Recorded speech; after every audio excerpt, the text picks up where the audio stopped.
Bueno, buenas tardes, doctora. Buenas tardes, doctor. Gracias por participar de este concurso. No, por favor, gracias a ustedes. Le voy a hacer una primera pregunta un poquito sobre usted, para que nos cuente brevemente su profesión, su carrera y su motivación para estar en este concurso. Bien. Bueno, yo soy secretaria del Juzgado Civil de Personas y Familia del Distrito Sur, METAM. Tengo 23 años de profesión, de los cuales 10 años litigué de manera independiente y los 13 posteriores como funcionaria del distrito.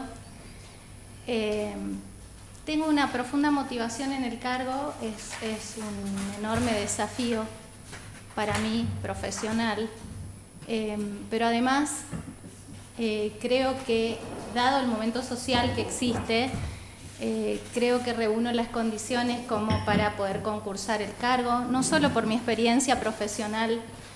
Conozco profundamente mi distrito sur, conozco la realidad del juzgado civil para el que se concursa el cargo. De hecho, en diversas oportunidades he reemplazado como secretaria en ese juzgado, ¿sí? Con lo que conozco a los funcionarios del juzgado, conozco el personal que hay actualmente, conozco la realidad que, como les digo, en el distrito ocurre algo muy particular, que ocurre mucho en los distritos del interior, que al ser tan pocos los juzgados civiles y comerciales reemplazan a los juzgados de familia y los de familia reemplazan a los juzgados civiles, con lo que hay una dinámica de conversación y de intercambio constante de reemplazos en ambos juzgados, ¿sí? Pero además me motiva el momento. Es un momento social diferente, es un momento de cambios, es un momento de profunda innovación. Creo que la justicia requiere algunos cambios, algunas innovaciones, y soy una persona que entiende los nuevos momentos como un desafío. Me gustan los desafíos, me gusta la innovación y tengo un profundo compromiso con el servicio de justicia. Por eso estoy hoy en este lugar. ¿Sí? Doctora, y una preguntita más relacionada con eso de estos cambios. ¿Cómo ve usted la oralidad en el proceso civil? Bueno, de hecho yo lo puse en mi propuesta de trabajo. Para mí la oralidad es a lo que caminamos en el proceso civil. Me parece una herramienta maravillosa, la oralidad, por lo que importa en la inmediación del juez con las partes, del juez con las pruebas. Es absolutamente necesario la oralidad. Me parece que la impronta que implica el contacto del juez con las partes, con la prueba, la inmediación en los lugares donde ocurren los hechos que luego se someten a jurisdicción, es totalmente contundente. No es lo mismo leer un informe que el juez tenga contacto con las partes. La oralidad conlleva una natural celeridad. De hecho, yo he investigado otras provincias que han avanzado hacia la celeridad en los procesos civiles. Me he puesto en contacto con magistrados, con personas encargadas de la coordinación en innovación. Me han comentado que desde la implementación de los procesos orales por audiencias, videograbados, la verdad que se ha notado un enorme impulso en la celeridad de las causas. Hay una primera audiencia que se hace luego de la traba de la litis, cuando ya están ofrecidas las pruebas. Ocurre la inmediación del juez con las partes, una inmediación que no solo es productiva desde el punto de vista del contacto con el justiciable, sino de saneamiento. Por ahí ocurre que la gente no entiende bien el proceso al que se somete. Entonces, el hecho de que estén ante el juez, que el juez pueda clarificar estas cuestiones, que pueda hacer como una limpieza de pruebas, que es lo que ocurre en los procesos orales, digo, no es lo que tenemos aquí. Pero sí, avanzando hacia ese lugar, tenemos las atribuciones del artículo 36 de nuestro Código Procesal, que nos permite a los magistrados convocar a una audiencia a las partes, inclusive proponer fórmulas de avenimiento que no implican un anticipo de jurisdicción, y que me parece que sería un camino propicio para avanzar hacia la oralidad, la que propugno, aplaudo, y me parece que sería un camino muy interesante para recorrer y que nos traería resultados de dar mucha celeridad a los procesos civiles. Por ahí es un reclamo social bastante importante en los procesos, el tema de la demora de las causas. Gracias, doctora. Doctora Majul. Sí. ¿Qué tal? ¿Cómo le va, doctora? Sí, ¿cómo está, doctora? Yo le voy a plantear un caso para que usted lo resuelva, teniendo en cuenta esa amplitud que usted dice que puede tener, o esa innovación que se pueden aplicar en ciertos procesos que se le van a ir planteando a lo largo de su función como magistrada. Es un proceso de desalojo en donde el actor es una persona titular registral de la propiedad, ex marido de la persona, de una mujer que trata de desalojar porque en su escrito de demanda dice que es una intrusa, ¿sí? Dentro de las características del proceso de desalojo, él la encuadra dentro de la categoría de intrusa.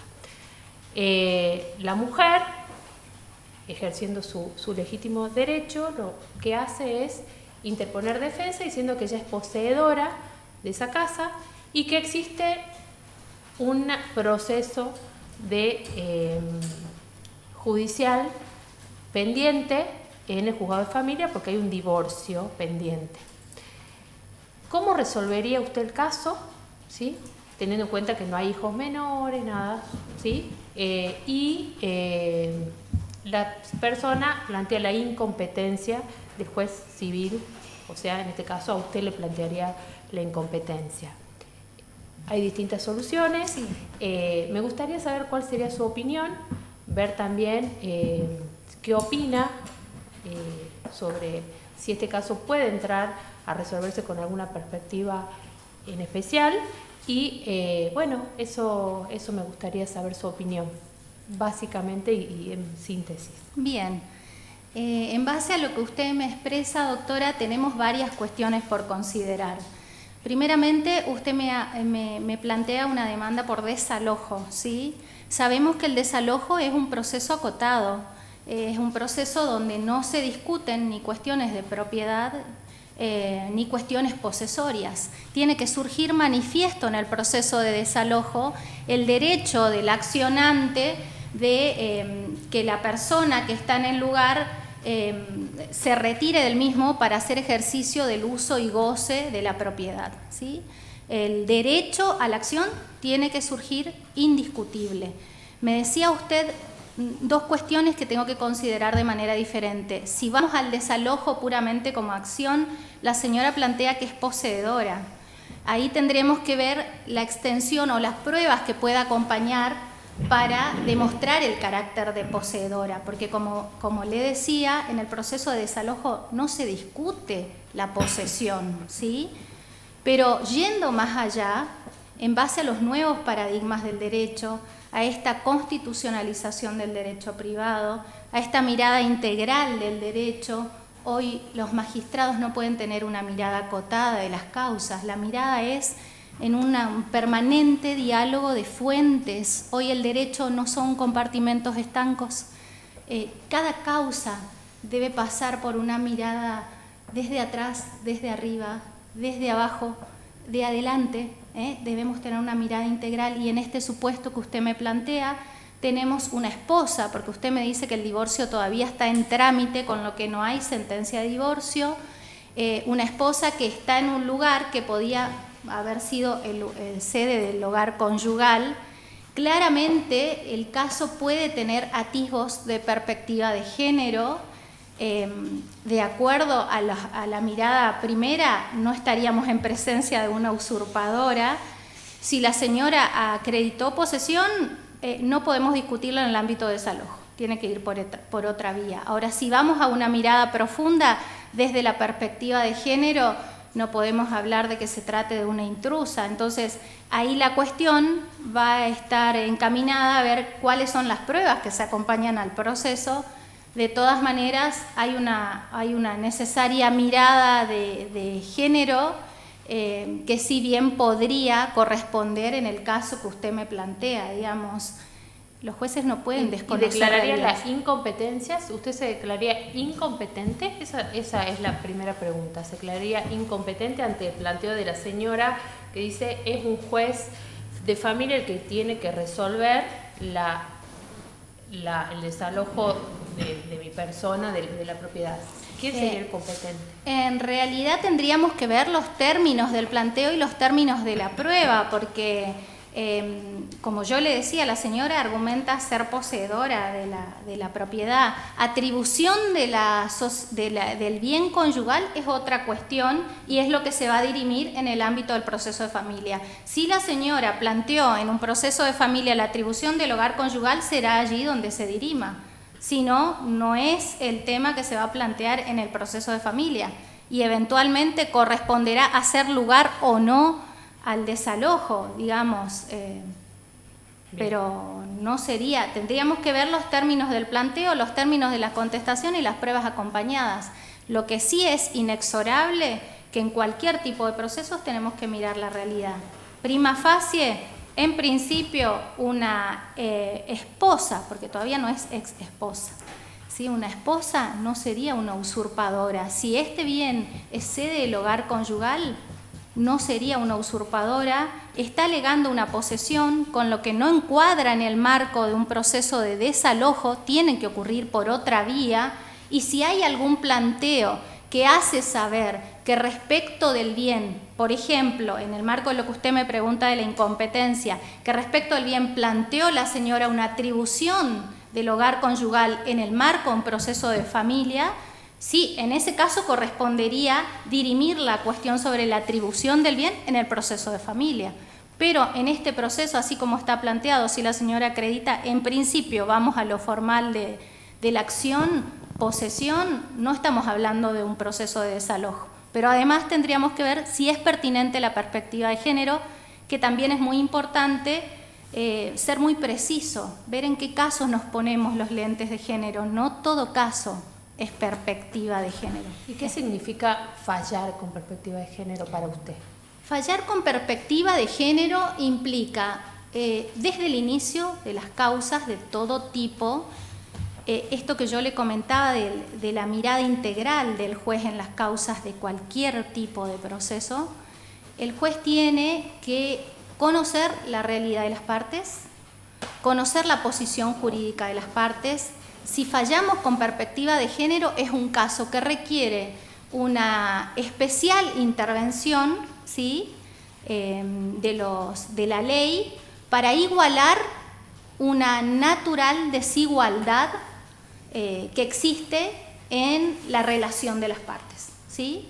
Cuando es necesario aplicar la perspectiva de género es porque se advierte que hay una vulneración de una de las partes y un aprovechamiento de la otra por una situación de superioridad y de inferioridad respectivamente. Y en ese caso es donde, dados los supuestos, interviene la ley a los fines de igualar, lograr esta mentada igualdad ante la ley para evitar vulneraciones en el marco de todo el plexo normativo constitucional, convencional, que necesariamente debe ocurrir en todos los procesos. De todas maneras es algo automático. Hoy por hoy hablamos de balancing test, este mecanismo que tiene que ocurrir en todos los procesos donde tenemos que mirar si es necesario aplicar perspectiva de género, perspectiva de vulnerabilidad, de ancianidad, de minoridad, de discapacidad, lo que corresponda de acuerdo al caso, pero es una necesaria mirada integral de cualquier tipo de proceso que se somete a jurisdicción. Gracias, doctor. No, por Gracias, favor, doctora. gracias a usted. Doctor Valero Nuevo. Doctora, buenas tardes. ¿Cómo le va, doctor? Doctora, también en orden a criterio, en orden a una mirada más práctica de la función, usted como jueza podría ser jueza también en materia de amparo, ¿no? ¿Cómo procedería, qué cuestiones tendría en cuenta si le interponen una acción de amparo colectiva? Ajá. Bien.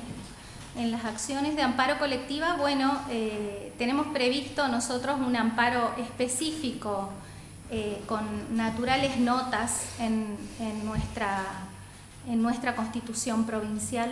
Sabemos que el amparo a nivel nacional es más acotado, a nivel provincial, nuestra norma constitucional prevé una amplitud de cómo dirigir el proceso más amplio que el amparo previsto a nivel nacional, donde es el juez el que va a regular los pormenores de la causa. Obviamente tendrá muchísima incidencia en cómo tramita el íter procesal el magistrado, el objeto de la pretensión de amparo. Sabemos que no toda cuestión ingresa por vía de amparo, es una vía excepcionalísima, es lo primero que se controla, y si encuadra dentro de su puesto, pues bien, tenemos que ver si es un amparo colectivo, si están legitimados quienes accionan por vía de amparo, eso es fundamental. Y bueno, después tenemos que seguir con los mecanismos de citar a la persona o al organismo. Tendríamos que ver de qué se trata el amparo para que comparezca por ante el juez, tener una audiencia, acompañe las pruebas. En todo esto, si vemos que la persona está legitimada, ¿no?, para representar colectivamente el interés que trae por vía de amparo. ¿Hay que hacer alguna averiguación previa que esté dispuesta normativamente?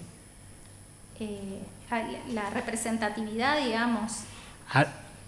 Sí, la definición sobre si hay suficiente legitimación o representatividad de quien ejerce la acción, en ese sentido, lo marcó muy bien sí, y adecuadamente. Sí.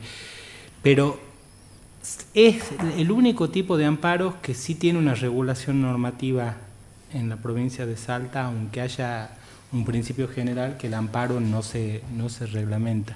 Ajá. A través del registro de procesos de amparos colectivos. El registro de procesos colectivos. Exacto.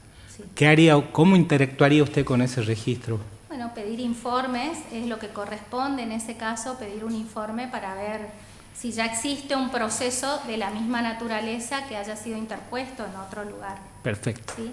Muchas gracias, doctora. Por favor, gracias a usted. Doctor Medina. Por mí está bien. Diputado. Doctora, buenas tardes. Bueno, Metan es una ciudad con una dinámica social y económica particular dentro del Distrito Judicial del Sur.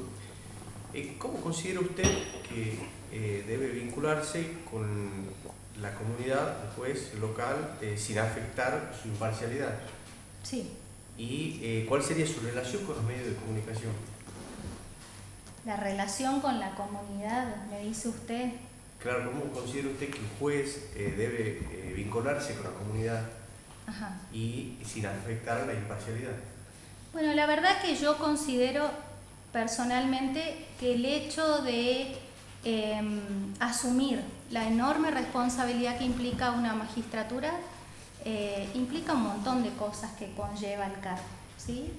Hay una responsabilidad social que uno asume desde el momento en el que asume la magistratura, pero a la luz de los tiempos actuales, como les decía, se necesita un juez también que conozca la realidad de su sociedad, que conozca la realidad del lugar donde vive, la vinculación, la de una persona con un cierto resguardo, con el decoro que corresponde a que la verdad de la magistratura es algo que uno conlleva cuando la asume las 24 horas del día, porque es una enorme responsabilidad conductual, personal, familiar, pero el juez es una persona común que asume una enorme responsabilidad que tiene que tener en cuenta para desenvolverse en la vida, en cualquiera de los ámbitos.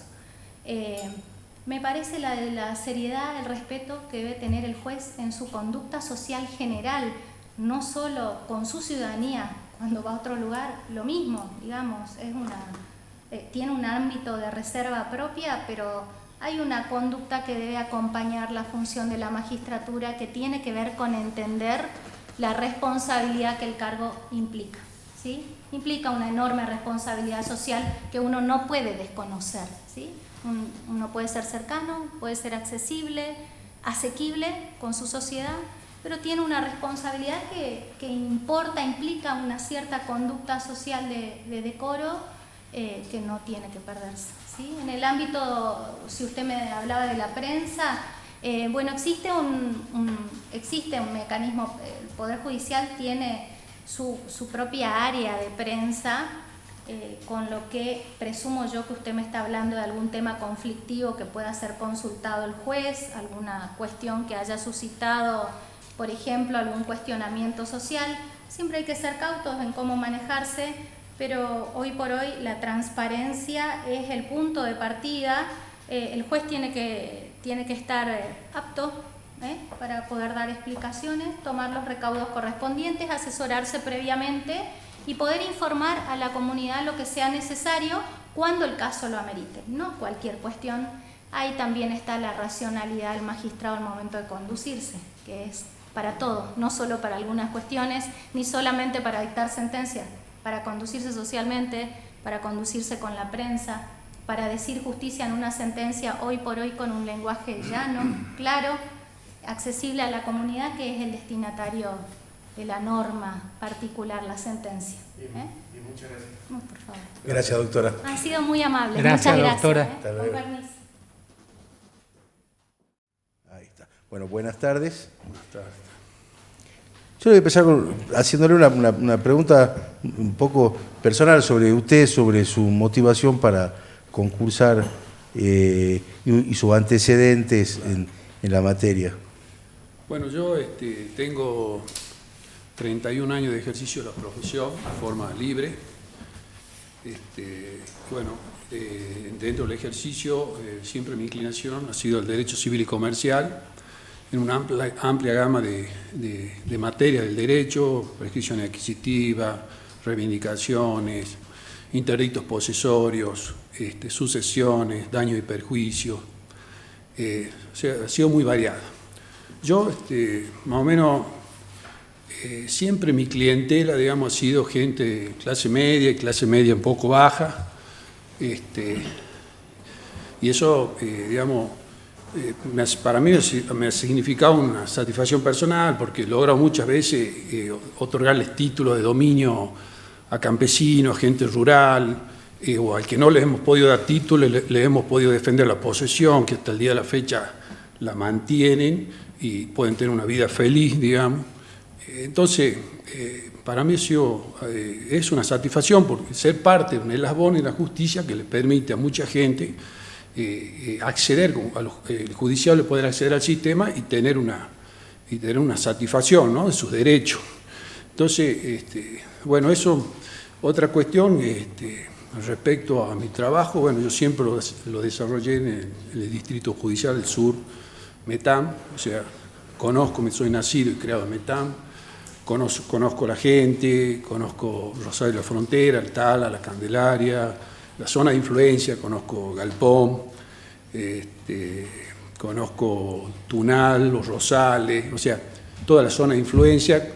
Y bueno, eso a mí me da una cierta inmediatez respecto a la sociedad a la que a mí me va a tocar, con la cual yo voy a tener que responderle,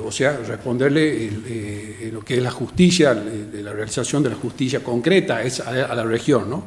Bueno, yo en ese sentido también creo que la motivación mía es un poco valores, algo de altruismo. ¿Por qué también lo digo? Porque toda mi vida lo hice eso desde la faz privada, ayudando y resolviéndole la vida a mucha gente. Y bueno, hoy poder hacerlo desde la justicia, para mí sigue siendo una buena actitud personal, y más que todo devolverle a la ciudad, al pueblo, a mi gente, a mi zona, poder también devolverle en agradecimiento lo que hicieron por mí, o sea, ser parte de esa sociedad, siento un compromiso con ellos también, ¿no?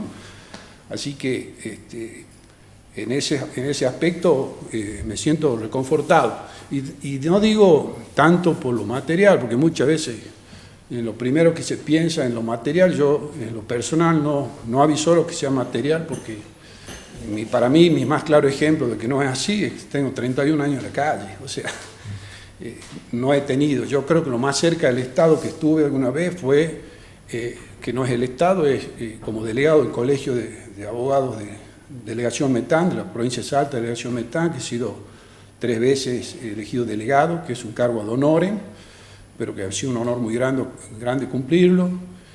que no fue fácil, me tocó épocas como la pandemia, que fueron terribles, imagínense los tribunales cerrados, los colegiados crispados porque no podrían acceder a la justicia, y bueno, el cargo mío era gremial, que uno defiende los intereses de ellos, o sea que siempre he tenido, el gesto mío es valor y altruismo, no pasa por lo económico. Sí, no digo que hoy con tantos años de la profesión no tenga alguna incomodidad que ya no la debiera tener. Por ejemplo, hoy estoy con un amparo por cuestión de obra social porque la caja no nos representa quizás como debiera, y yo ya a esta altura de mi vida ponerla a mi familia en una situación de embarazosa, de no poder brindar una obra social por una circunstancia ajena a mí, bueno, son quizás esas molestias la única que puedo llegar a suplir acá estando como juez, ¿no? Pero no hay otra motivación, digamos. En estos tiempos se está hablando mucho de la oralidad, juicios por audiencia en materia civil. ¿Qué opina de eso? ¿Qué normativa del Código Procesal cree que se podría utilizar para empezar a trabajar más con oralidad? Bueno, yo veo mucho, por ejemplo, el caso de este juzgado que me toca concursar. Hay una particularidad, yo he visto en las estadísticas que tiene más o menos 350 sentencias anuales, un promedio de 70 bimestrales, bimestrales digo porque es la forma de las estadísticas, y veo que pocas resoluciones hay respecto a pocas resoluciones de sentencia, la cantidad por año son 100, pero veo que en audiencias hay pocas, o sea que veo que el tema oralidad puede haber una falencia en el tema ese.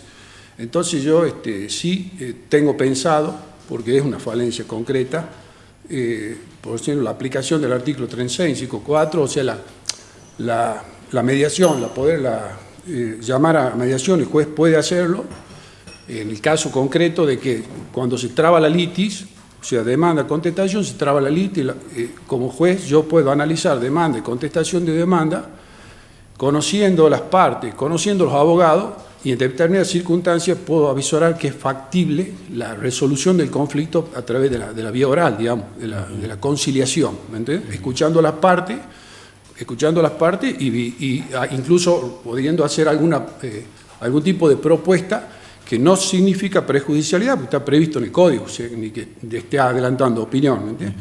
Yo creo que esa es una forma, escuchar la inmediatez que tiene la inmediatez que el juez puede tener en las audiencias, más allá de que no tengo la obligación de participar en las testimoniales, pero lo puedo hacer porque eso también me pone en una posición más cercana a la realidad de los hechos. Entonces también contribuye a una más rápida solución del conflicto, o por lo menos avisorar en profundidad cuál es la temática que tengo que resolver y cuáles son los paradigmas de cada una de las partes, que son los que no hacen que la cuestión se resuelva de una forma rápida, digamos, ¿no? Gracias, doctor. Doctora Majul. ¿Cómo le va? Bien. Buenas tardes. Vamos a hablar un poquito sobre, lo ubico más o menos en la Ley de Defensa del Consumidor. Sí. Hay principios que son específicos dentro de la Ley de Defensa del Consumidor, ¿sí? Y hay cuestiones especiales que usted como juez debe tener en cuenta al momento de dictar una sentencia, sobre todo durante el proceso. A mí me gustaría saber su opinión respecto qué nos puede decir, más que su opinión, qué nos puede decir respecto a la carga de la prueba, cómo opera la carga de la prueba en defensa del consumidor y qué principios rigen en la materia respecto a la carga de la prueba. Bueno, siempre la ley del consumidor, acá hay que avisorar que hay un principio que es un principio intuitivo, o sea, siempre se entiende que el consumidor está en una situación de desventaja frente al productor o a quien vende el producto, una desventaja económica, a veces hasta social y cultural. Entonces, por eso esta condición intuitiva hace que uno también tenga que tomar como juez una actitud también tendiente a buscar el equilibrio en el proceso.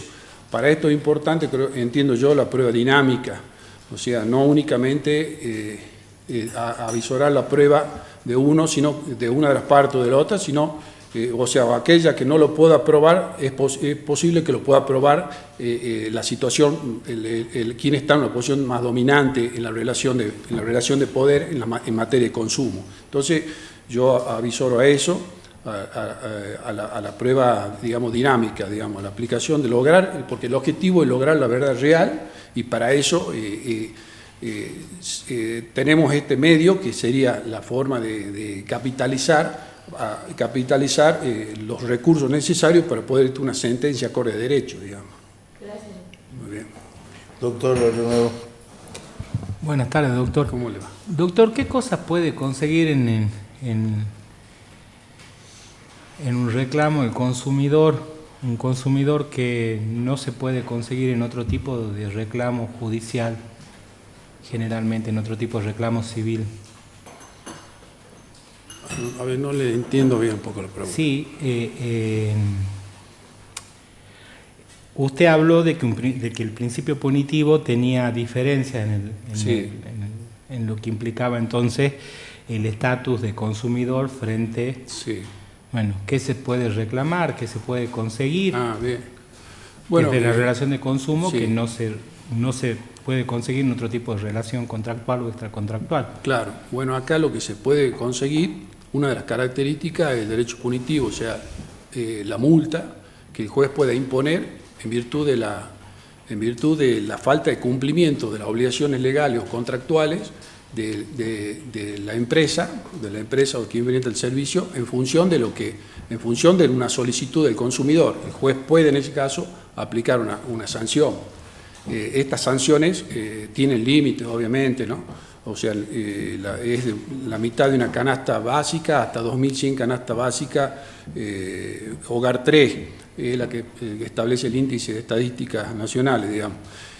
Pero también hay distintos, hay que evaluar en función de que, digamos, si el caso de que quien ha cometido la infracción no es reincidente, hay que ver, también hay que analizar un montón de postulados para determinar la sanción, porque podemos llegar a un simple apercibimiento, puede ser una multa, puede ser el decomiso de la mercadería que ha sido utilizada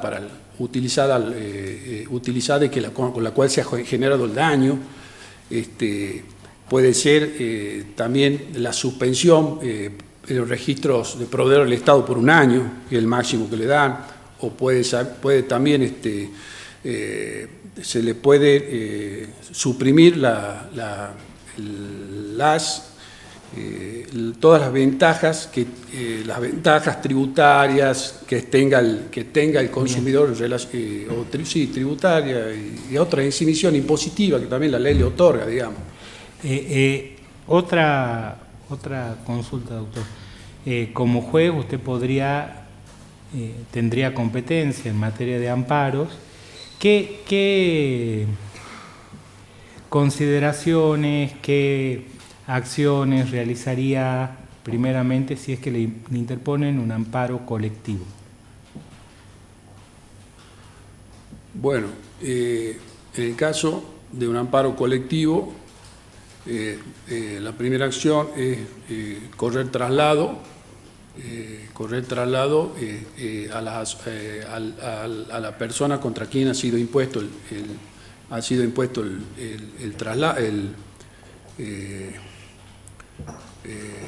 amparo, a fin de escucharla, porque todos tenemos derecho a ser oídos.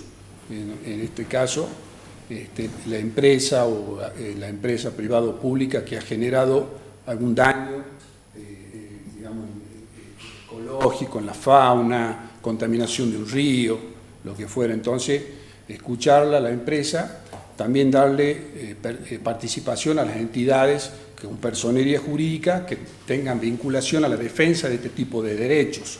Creo que luego de ello, pedir los informes que sean necesarios a los fines de tener objetivamente una precisión respecto al daño que se ha causado, ¿no? Porque tampoco, o sea, hay que escuchar y hay que tener algún elemento objetivo que determine la existencia del daño. Bueno, y en función de ello se resuelve, digamos. Gracias, doctor. Doctor Medina. Está bien por mí. Diputado. Doctor, Metán es una ciudad con una dinámica social y económica particular dentro del distrito judicial sur. ¿Cómo considera usted que un juez debe vincularse con una comunidad local sin afectar su imparcialidad? ¿Y cuál sería su relación con los medios de comunicación? Bueno, yo entiendo que nosotros nos debemos a la sociedad. O sea, la razón de que estamos ahí es porque la sociedad nos puso ahí. O sea, nosotros cumplimos un rol social, una comunidad social. Entonces, no podemos estar escindida o separada de la sociedad a la cual pertenecemos en un doble sentido, por el rol que cumplimos y porque también nos debemos a ellos, porque somos puestos por ellos, digamos, indirectamente, ¿no? Entonces, respecto a lo que es periodísticamente o el derecho de información, yo creo que es un derecho que es inalienable, que lo tiene la sociedad, la información, la necesita, la requiere, y no es discutible que así sea, pero dentro de los órdenes, dentro de los límites de la privacidad también de las personas o de las leyes de indisponibilidad pública o privada, que hay que respetarlas y cuidarlas, o sea, que figura que el mismo código lo establece, ¿me entiende? Gracias, doctor. Hasta luego. ¿Qué tal? ¿Cómo le va? Bien, ¿ustedes? Bien, bien. Le voy a hacer una primera pregunta un tanto personal. Sí, doctor. Relacionada con que nos cuente un poco de su carrera para llegar hasta este momento y su motivación para concursar para este cargo. Sí, doctor. Yo me recibí y vine a trabajar acá a Salta Capital. Trabajé en uno de los estudios más prestigiosos de Salta, el estudio Lutati Asociado, durante 10 años. Por motivos personales volví a Metam, concursé para una prosecretaria de familia y para una defensoría civil y comercial. Tuve la fortuna de ganar ambos concursos y, como siempre me gustó más derecho civil, opté por la defensoría civil. En el año 2015 asistí aquí a un congreso de derecho judicial. En ese congreso de derecho judicial tomé mis primeros conocimientos de materias como la ética judicial y la argumentación jurídica. Ese año tuve la fortuna de concursar para el cargo de juez civil y juez de familia. Y luego de esa experiencia tomé la decisión de prepararme para la próxima vez que tuviera una oportunidad de este tipo y empecé a estudiar escribanía, estudié gestión judicial, estudié argumentación jurídica, estudié derecho procesal constitucional, hice una maestría en magistratura de la UBA, que estoy por terminar. Mi tesina es sobre la argumentación jurídica y el artículo 3 de la Constitución del Código Civil y Comercial. Posteriormente estoy haciendo el doctorado y mi tesis va a ser sobre la argumentación del juez civil y los aportes de la inteligencia artificial. Estoy haciendo una investigación de la INEJUS que trata sobre el código de ética y su implementación y aplicación para todos los miembros del Poder Judicial. Siento que mi vocación es hacia el derecho civil, doctor, que es lo que me apasiona y es lo que deseo hacer el resto de mi vida, doctor. Y si no es esta oportunidad, bueno, Dios dirá cuándo sea el momento. Bien. En estos tiempos se está hablando mucho de la oralidad civil. Sí, doctor. De juicios por audiencia. ¿Qué me puede decir con relación a eso y en qué norma se basaría si no hubiese una reforma procesal? Yo soy partidario de la oralidad, pero sin que implique activismo por parte del juez. La oralidad es fundamental y es esencial. Si podemos implementar un sistema de juicios por audiencias, eso implicaría una mayor celeridad, mayor inmediación, nos permitiría una mayor satisfacción del principal usuario del sistema jurídico, que es el ciudadano. Porque procesos que hoy nos duran 5, 6, 7 años podrían concluir en un año, o quizá menos. Actualmente tenemos el proyecto de reforma del Código de Procedimiento Civil y Comercial, que creo que tiene ya trámite, tiene estado parlamentario, en el cual se prevén los procesos por audiencias, los procesos monitorios, los procesos abreviados. Actualmente, con nuestro Código de Procedimientos, a fin de implementar la oralidad, yo debería recurrir, como pongo en mi plan de trabajo, doctor, en primer término, al artículo 360, sería la audiencia de prueba. Sé que el problema que tiene el 360, doctor, es que no implica sanciones para quienes no asistan a la audiencia. Ese es el problema que tiene. Y debería recurrir al artículo 36 del Código de Procedimientos, que prevé las medidas de mejor proveer para el magistrado, a fin de poder citar una audiencia, tanto para conciliar como para intentar que el proceso avance de un modo más rápido. Perfecto. Gracias, doctor. Doctora Majul. ¿Cómo le va? ¿Cómo está usted, doctora? Vamos a hablar un poquito sobre la Ley de Defensa del Consumidor. Sí. Hay principios que rigen y que son protectores al consumidor. Y, bueno, ¿qué me puede decir sobre algunos principios que a usted se le ocurran en este momento? Y a su vez, que si me puede hablar algo sobre cómo opera la carga de la prueba en los procesos de este tipo, que son procesos de consumo, ya que operan de manera distinta que los que... Exactamente. Nosotros en los contratos de consumo, que es una de las variedades que prevé uno de los tipos de contratos que incorporó el Código Civil y Comercial, que ya estaban regulados en la Ley de Defensa del Consumidor, partimos de la base que tenemos un sujeto vulnerable, esto es el consumidor. El principal deber que tiene el proveedor del servicio, el vendedor y demás, es un deber de información, un deber de diligencia, un deber de buena fe, un deber de prestar un servicio postventa adecuado, en no usar publicidad engañosa. La carga dinámica de la prueba en principio de defensa del consumidor se invierte, es a cargo del proveedor del servicio. Tenemos un principio de carga dinámica de la prueba y ante la duda se interpreta a favor del consumidor. Actualmente el juzgado para el que estoy concursando tiene una gran carga de juicios de defensa del consumidor. Luego de los procesos ejecutivos, la principal carga que tiene es de juicios de defensa del consumidor. Por cuanto en Metán tenemos una Secretaría de Defensa del Consumidor, pero no puede imponer sanciones. Así que cuando se agota la instancia administrativa, inmediatamente promovemos la acción, aprovechando el beneficio de justicia gratuita y la celeridad que puede imprimirse un proceso de defensa del consumidor. Cuando se habla del daño punitivo, sí, tiene varias funciones el daño sí, punitivo. No sé si recuerdan que tiene una doble función. Exactamente. Tiene una función disuasoria, tiene una función punitoria, tiene una función preventiva. El daño punitivo aplica los principios de acción preventiva del daño que prevé el Código Civil y Comercial. Yo por error en mi examen escrito, disculpen que lo traigo a colación al tema, omití considerar el 1714 y 1715 del proyecto. El proyecto de Código Civil preveía el daño punitivo e inclusive, a diferencia de la Ley de Defensa del Consumidor, daba la opción de que el juez disponga el destino de los fondos que aplicaban concepto, que se fijaban en concepto de daño punitivo. ¿Y qué criterios tiene el juez para fijar ese daño punitivo? ¿Tiene algún límite?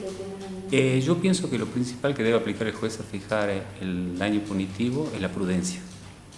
Debe ser prudente, debe ser ejemplificativo el daño, la multa, pero no debe implicar un enriquecimiento para el consumidor. Debe ser razonable. Exactamente. Debe ser conforme al artículo 3 del Código Civil y Comercial. Doctor Barrio Nuevo. Doctor Avellá, aunque esté enamorado del derecho civil, también va a tener funciones eventualmente de ser designado juez, va a tener competencia, mejor dicho, en materia de amparos. ¿Qué consideraciones especiales, qué acciones desarrollaría en caso de que le interpongan una acción de amparo colectiva?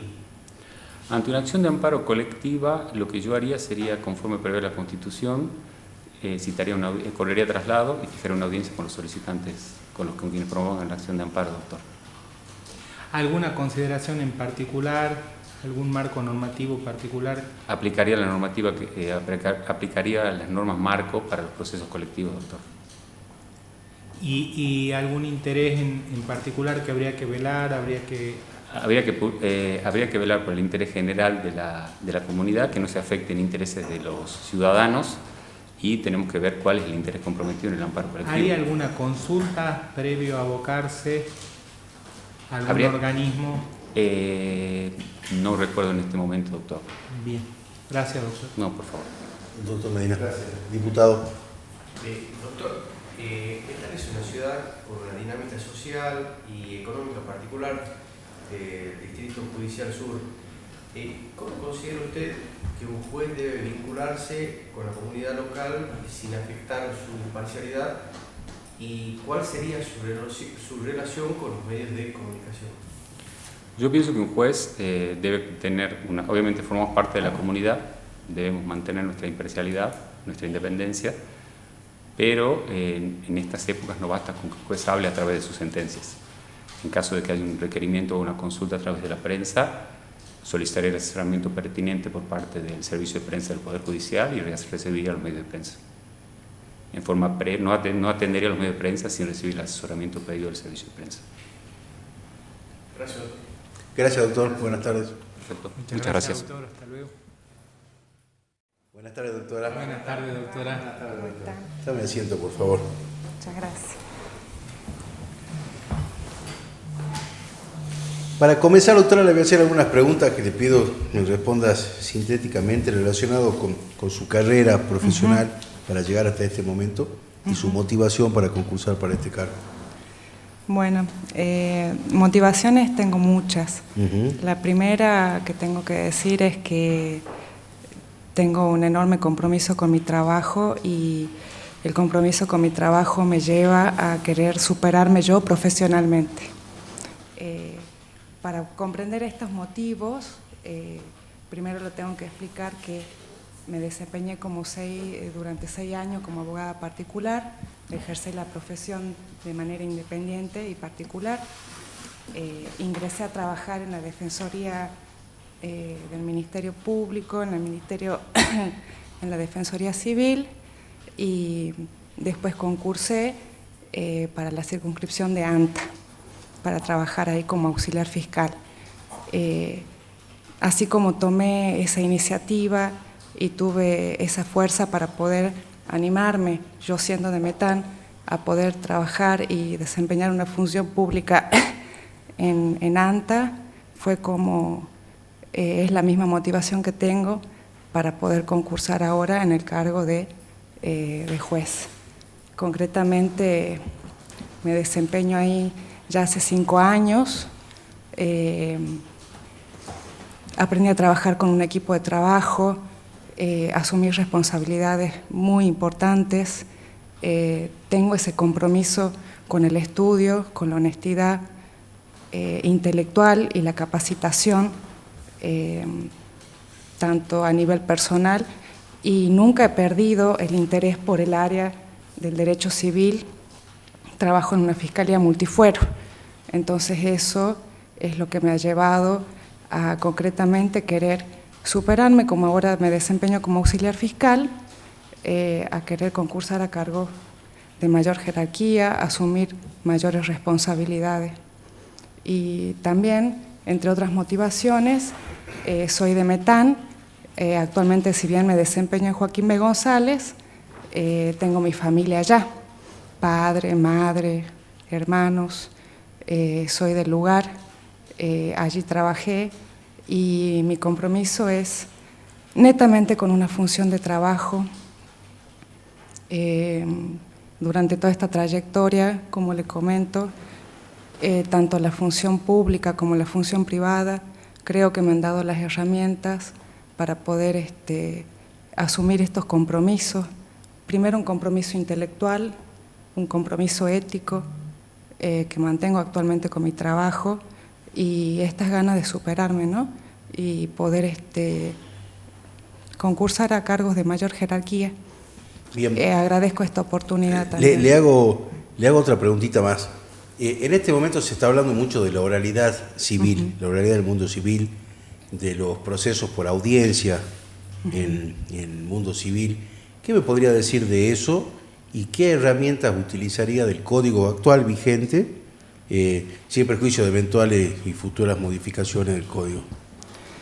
Bueno, de la oralidad tengo que decir que como opinión es una garantía fundamental para todos los procesos. Creo que es una promesa pendiente que tenemos en el área civil. La oralidad trae muchísimos beneficios al proceso en cuanto permite la transparencia, la inmediación. Ahora, para poder incorporar la oralidad en los procesos civiles, entiendo que hay que modificar un poco las estructuras de trabajo con las que venimos trabajando, entendiendo de que, bueno, tenemos un proceso, un código procesal que tiene ya sus años de vigencia. Actualmente yo ya desde el área que desempeño estoy trabajando con el área de la oralidad en el plan piloto del proceso penal.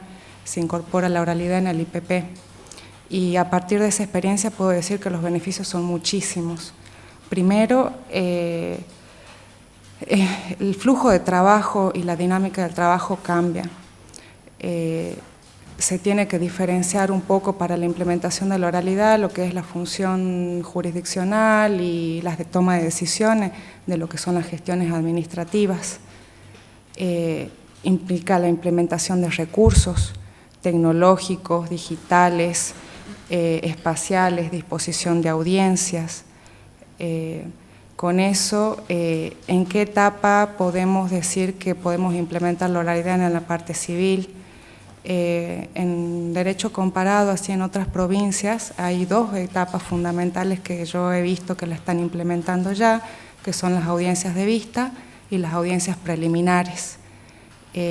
La función es concentrar los principios de economía procesal, la celeridad, la agilidad en los trámites, la posibilidad de que en una audiencia oral se puedan subsanar también allí cuestiones entre las partes, previa obviamente vista y participación de ellas, que permitan avanzar el proceso y que no tengan dilaciones. La oralidad es una garantía para la transparencia, permite que un juez pueda tener control, la participación física de los abogados en el proceso le da otra dinámica comunicacional en la exposición de los hechos, en la vinculación de las pruebas también que se ofrecen con los hechos. Con esto, más o menos yo lo que opino es, si bien la gestión judicial no es algo que se delega en una oficina, sino que es algo que construimos todos los operadores, jueces, abogados, la necesidad es imperiosa y urgente porque tenemos muchísimo volumen de trabajo, aumentan los niveles de conflictividad. Hay principios que estamos obligados ya como jueces a tener que respetar, que es el acceso a la justicia, la participación, la tutela efectiva, la posibilidad de que una parte pueda conocer quién es el juez que interviene en su causa, cosas que en su momento por ahí son lejanas, ¿no?, al ciudadano que accede. En eso, la oralidad se presenta como una ventaja y una necesidad imperiosa para agilizar los procesos, para lo cual entiendo que necesitamos medios tecnológicos, oficinas de gestión judicial que sean de apoyo a la actividad jurisdiccional y bueno, una amplia capacitación, ¿no?, tanto del personal como de los operadores externos, que serían los abogados. Considero que es una ventaja muy útil y necesaria y es una promesa pendiente que tenemos para poder agilizar todas las causas y dar respuestas ágiles. Gracias, doctora. Doctora Majul. Sí, una pregunta de concepto de defensa del consumidor. ¿Cómo opera la carga de la prueba en los procesos de consumo? Bueno, los procesos de consumo se caracterizan ya por tener como partes a un consumidor o usuario y a un proveedor en una relación de consumo o contrato de consumo. La misma característica de esas relaciones de consumo nos dan cuenta de un desequilibrio o una desigualdad estructural que pueda haber en un proceso. El consumidor siempre es la parte más vulnerable, que tiene derecho a tener información adecuada, veraz, a que sea tratada de forma digna en las prestaciones de servicio o en relación a los bienes que se le dan. Razón por la cual, en materia de carga probatoria, la Ley de Contrato de Consumo prevé la facultad para que el juez pueda aplicar una teoría de las cargas dinámicas, es decir, de la prueba, es decir, que pueda determinar en una audiencia quién está en mejores condiciones de probar, y si eso implica alterar las normas principales que tenemos en el proceso clásico, que el que afirma un hecho tiene que probarlo, pueden ser alteradas y el juez puede disponer que, por ejemplo, un proveedor de servicios, una persona demandada, sea la que sea la encargada de demostrar las circunstancias que alega otra persona.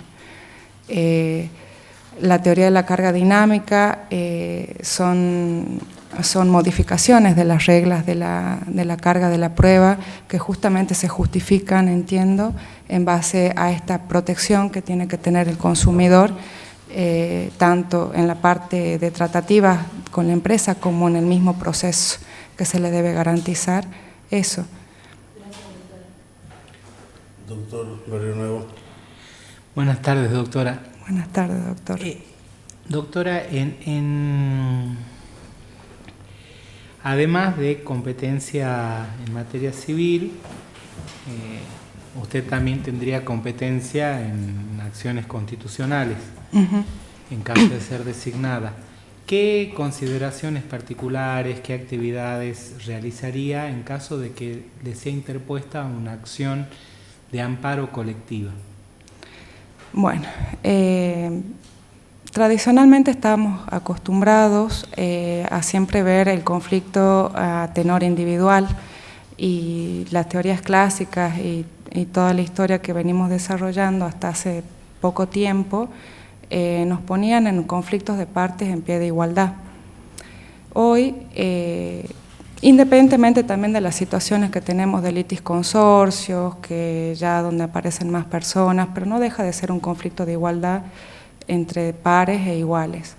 Los procesos colectivos, los procesos constitucionales, hoy abarcan también los procesos colectivos, en donde hay un grupo de personas afectadas que tienen que tener una representación y que también modifican las reglas del proceso por cuanto los efectos que pueda tener una eventual sentencia pueda también tener efectos más expansivos que en un proceso individual común.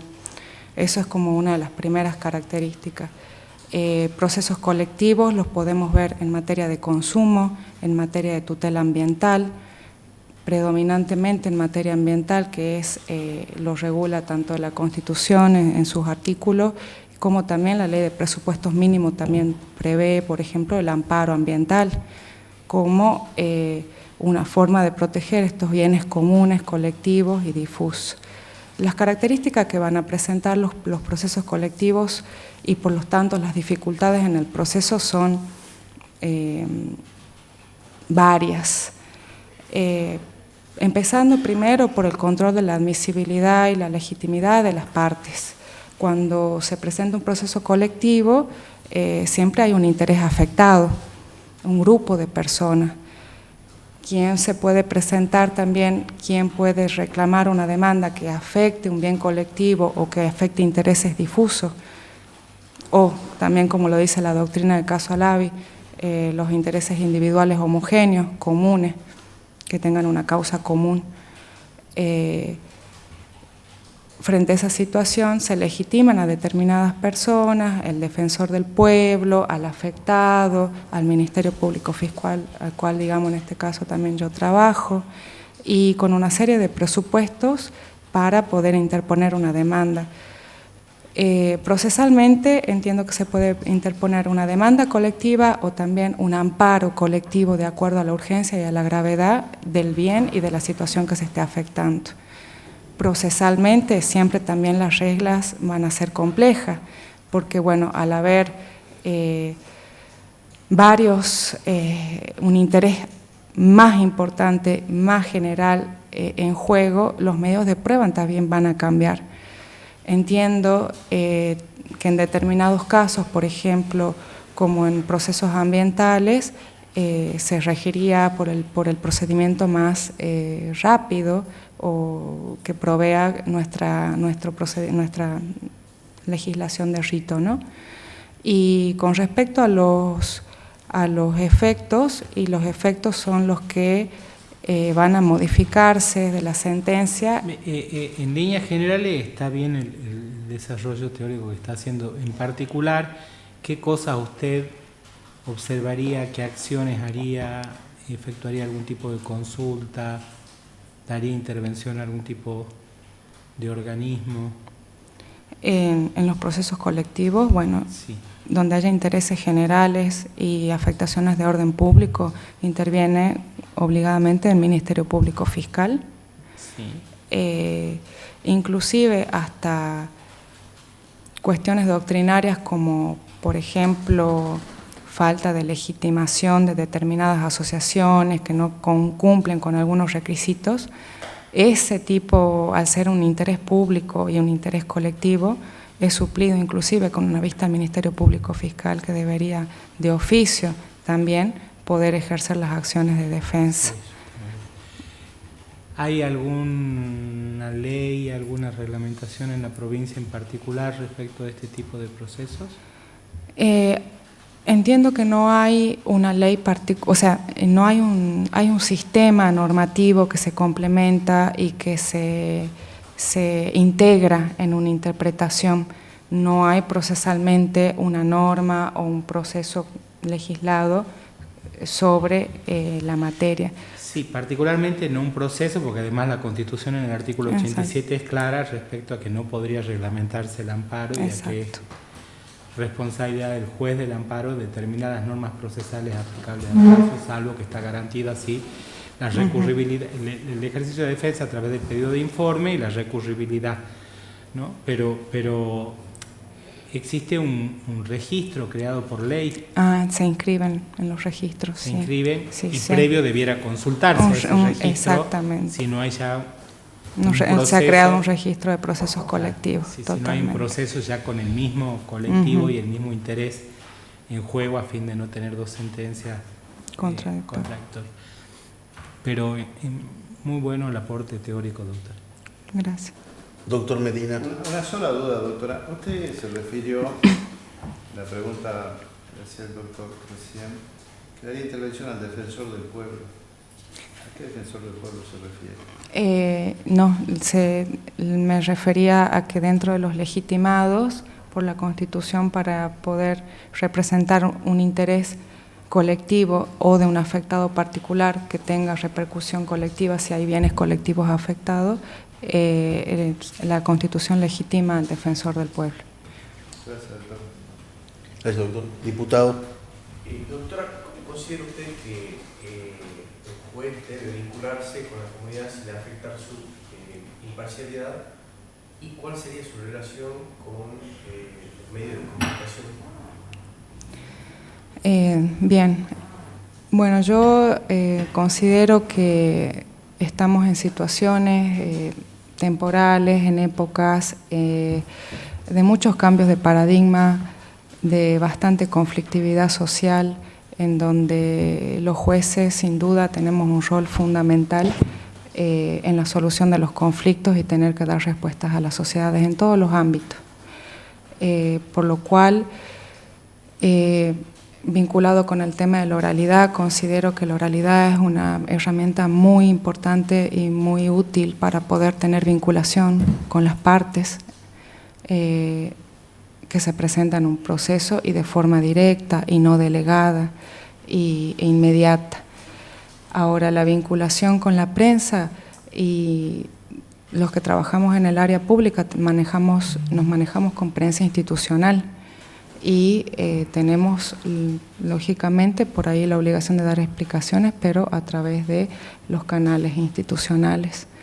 No sé por allá qué... Gracias, doctora. Ya está. Bueno. Buenas tardes. Buenas tardes, muchas gracias.